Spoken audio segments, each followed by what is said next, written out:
আসসালামু আলাইকুম প্রিয় শিক্ষার্থী বন্ধুরা, আশা করি তোমরা সবাই ভালো আছো। তোমাদের সবাইকে অল এডুকেশন ব্যাচের পক্ষ থেকে স্বাগতম। আজকে আমরা সপ্তম শ্রেণীর ইংরেজি বইয়ের চ্যাপ্টার 2.7 এটি আমরা কমপ্লিট করব। তাহলে চলো আমরা সরাসরি ক্লাস স্ক্রিনে চলে যাই। আজকে আমরা সপ্তম শ্রেণীর ইংরেজি বইয়ের 2.7 এই চ্যাপ্টারটি আমরা আজকে কমপ্লিট করব। চলো দেখা যাক এখানে কি বলা হয়েছে। Time to play a game, every pair is a group. আচ্ছা, এখন সময় হচ্ছে আমাদের একটি গেম খেলার। এই খেলাটার জন্য আমাদের কি লাগবে? Every pair is a group, একটি করে জোড়া দল লাগবে। তাহলে দেখো কি বলা হয়েছে, choose any 10 things that you possess have from the box. তোমাদের আছে এমন 10টি জিনিস, নিচের বক্স থেকে বেছে নাও। আচ্ছা দেখো, এখানে আমাদের একটি বক্স দেওয়া আছে, এখান থেকে আমাদের যে কোনো 10টি জিনিস, পছন্দের যে 10টি জিনিস রয়েছে সেগুলো আমাদেরকে বেছে নিতে বলা হয়েছে। তারপরে আমাদের বলা হয়েছে then in pairs ask and answer the following question to check the similarities between you and your friend. তারপরে বলা হয়েছে তোমরা জোড়ায় ভাগ হয়ে প্রশ্নগুলো একে অপরকে জিজ্ঞেস করো এবং উত্তর দেওয়ার মাধ্যমে তোমার আর তোমার বন্ধুর মধ্যকার মিলগুলো খুঁজে বের করো। আস্ক অল 10 কোশ্চেন্স, 10টি প্রশ্নের সবগুলোই জিজ্ঞেস করতে হবে। তাহলে দেখো বলা হয়েছে যে আমি এবং আমার বন্ধু, অর্থাৎ আমরা যে দুজন ব্যক্তি খেলা করছি, আমি প্রশ্ন করব তাকে, সে উত্তর দেবে এবং পরবর্তীতে সে আমাকে প্রশ্ন করবে, আমি তাকে উত্তর দেব। এভাবে আমরা গেমটি খেলবো। তারপরে বলা হয়েছে ফর এভরি সিমিলারিটি, প্রত্যেকটি মিলের জন্য ইউ উইল গেট 1 পয়েন্ট। আচ্ছা, তোমাদের যদি মিলে যায়, দুজন বন্ধুর ভিতর উত্তরটা যদি তোমাদের মিলে যায়, তাহলে তোমরা কত পয়েন্ট পাবে? 1 পয়েন্ট, 1 পয়েন্ট করে পাবে। Letter share your score with the class, সবশেষে তোমার নম্বরটি ক্লাসে শেয়ার করো। And declare the highest score as a winner, এবং সবশেষে বেশি নম্বর পাওয়া দল জয়ী বলে বিবেচিত হবে। আচ্ছা, তাহলে দেখো আমাদের কোশ্চেনগুলো কেমন হতে পারে। যে ধরো এখান থেকে আমি সাপোজ এটা আমি বেছে নিয়েছি যে ইট ভেজিটেবলস, তাহলে আমি প্রশ্নটি কিভাবে করতে পারি, ডু ইউ ইট ভেজিটেবলস, তুমি কি শাকসবজি খাও? এখন অ্যান্সারটি কি হতে পারে? ইয়েস হতে পারে, যে ইয়েস আই ডু, হ্যাঁ আমি খাই, অর নো আই ডোন্ট, অথবা না আমি করি না বা খাই না, সেটা হতে পারে। If yes your group will get 1 point. আচ্ছা, উত্তরটা যদি তোমাদের ইয়েস হয়, তাহলে সে, যে দলটা প্রশ্ন করেছে, সে পেয়ে যাবে কি 1 পয়েন্ট পেয়ে যাবে। তাহলে এখান থেকে আমরা এই খেলাটি আমরা শিক্ষকের সহায়তায় আমরা দলের বন্ধুরা দলে ভাগ হয়ে আমরা এই খেলাটি খেলবো। তারপরে চলো দেখা যাক নেক্সটে কি বলা হয়েছে। So we have similarities and dissimilarities among আস। তাহলে দেখো, তাই উই হ্যাভ সিমিলারিটিস মানে আমাদের কিছু সাদৃশ্য, অ্যান্ড ডিসিমিলারিটিস কিছু বৈসাদৃশ্য রয়েছে। লাইকওয়াইজ, যেমন ইন দ্য ইংলিশ ল্যাঙ্গুয়েজ, ইংরেজি ভাষাতে there are some words which have similar meanings, কিছু শব্দ রয়েছে যেগুলো রয়েছে সিমিলার মিনিং অর্থাৎ সমার্থক শব্দ। অ্যান্ড সাম আর, এবং কিছু শব্দ রয়েছে উইথ অপোজিট মিনিং, এবং কিছু শব্দ রয়েছে বিপরীতার্থক অর্থ। লেটস নো অ্যাবাউট দেম, চলো সেই সম্পর্কে আমরা জেনে নিই। তাহলে দেখো, সিনোনিম অর্থাৎ সমার্থক শব্দ, এটা কি? A synonym is a word or phrase that has the same or nearly the same meaning as another word or phrase in the same language. আচ্ছা, আর সিনোনিম একটা সমার্থক শব্দ হচ্ছে is a word or phrase, একটা শব্দ অথবা বাক্যের অংশ যেটা কিনা same or nearly the same meaning, যেটা কিনা কাছাকাছি অথবা একই শব্দার্থ প্রকাশ করে as another word or phrase in the same language, যেটা কিনা অন্য একটা শব্দের মাধ্যমে আমরা বুঝতে পারি যে এটার কাছাকাছি অথবা একই অর্থ প্রকাশ করছে।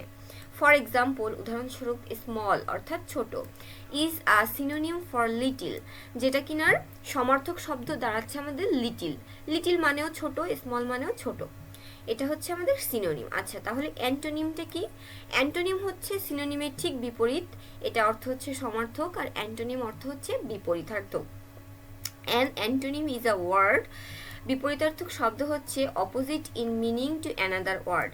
আচ্ছা, যে শব্দটা থাকবে সেটার অপোজিট অর্থাৎ সম্পূর্ণ বিপরীত অর্থ প্রকাশ করবে। ফর এক্সাম্পল, উদাহরণস্বরূপ, big is the antonym of small, স্মলের অ্যান্টোনিম শব্দ হচ্ছে বিগ। স্মল অর্থ ছোট এবং বিগ অর্থ কি? বড়। আচ্ছা, তাহলে শিক্ষার্থী বন্ধুরা দেখো, পরে আমরা আরও কিছু সিনোনিম এবং অ্যান্টোনিম সম্পর্কে একটু দেখে নিব।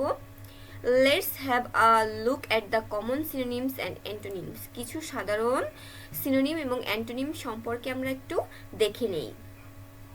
দেখো এখানে ওয়ার্ড দেওয়া আছে এপাশে আমাদের, এবং তার পাশাপাশি রয়েছে আমাদের সিনোনিম সমার্থক শব্দ, এবং লাস্টে রয়েছে আমাদের অ্যান্টোনিম বিপরীতার্থক শব্দ। আমরা অর্থ সহ ভালোভাবে পড়ে নিই। দেখো এখানে বলা হয়েছে রং। রং অর্থ হচ্ছে ভুল। তাহলে শিক্ষার্থী বন্ধুরা এর সিনোনিম বা সমার্থক শব্দ কি হতে পারে? ইনকারেক্ট মানে ভুল। এবং এর অ্যান্টোনিম অর্থাৎ বিপরীতার্থক শব্দ হচ্ছে কারেক্ট অর্থাৎ সঠিক।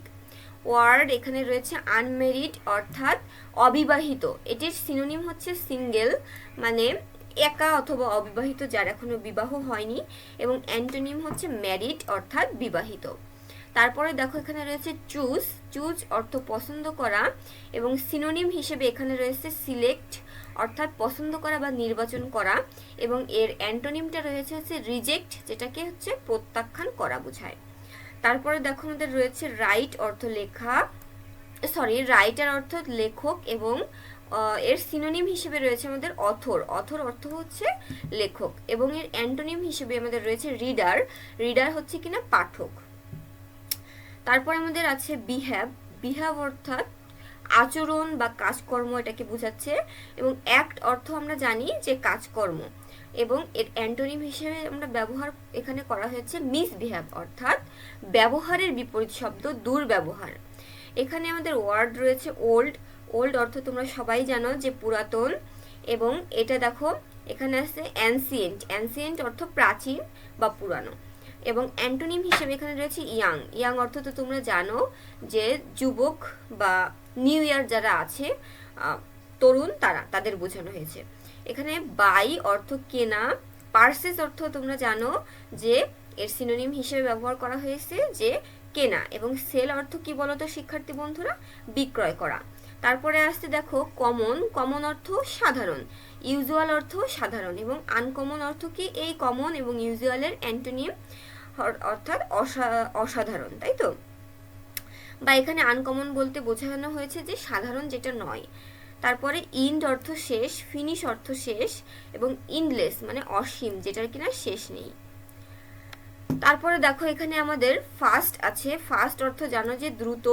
কুইক অর্থ যেটা সিনোনিম দ্রুত, এবং এটার অ্যান্টোনিম হচ্ছে স্লো অর্থাৎ ধীরে। নিট অর্থ পরিষ্কার।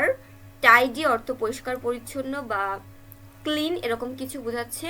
দেখো আমি এর সাথে সাথেই তোমাদের আরও একটি সিনোনিম বলে দিলাম, এরকমভাবে আরও অনেক সিনোনিম আমরা বের করে নিব। তাহলে বলো অ্যান্টোনিমটা কি হতে পারে? ডার্টি অর্থাৎ নোংরা। তারপর দেখো রিচ। রিচ অর্থ কি? ধনী। ওয়েলদি অর্থ ধনী। লাস্ট অন দেখো অ্যান্টোনিম দেওয়া রয়েছে পোর অর্থ গরিব। তারপরে দেখো ইনকারেজ অর্থাৎ কাউকে উৎসাহিত করা। ইন্সপায়ার অর্থ উৎসাহিত করা, তাহলে এর বিপরীত শব্দ কি হতে পারে? অনুৎসাহিত করা, ডিসকারেজ। রেসপেক্ট অর্থ সম্মান দেওয়া। অনার অর্থ সম্মান দেওয়া, এবং এর বিপরীতার্থক শব্দ হচ্ছে ডিসরেসপেক্ট অর্থাৎ অসম্মান করা। কমপ্লিট অর্থ সম্পূর্ণ। ফিনিশ অর্থ সম্পূর্ণ বা পরিপূর্ণ। ইনকমপ্লিট অর্থ অসম্পূর্ণ। তাহলে শিক্ষার্থী বন্ধুরা আমরা অনেকগুলো শব্দের সিনোনিম এবং অ্যান্টোনিম সম্পর্কে জানলাম, এবং তোমরাও যখন কোনো প্যাসেজ পড়বে তখন তোমরা তার ভিতর থেকে সিনোনিম এবং অ্যান্টোনিম এগুলো তোমরা খুঁজে বের করে নোট খাতায় লিখে রাখবে।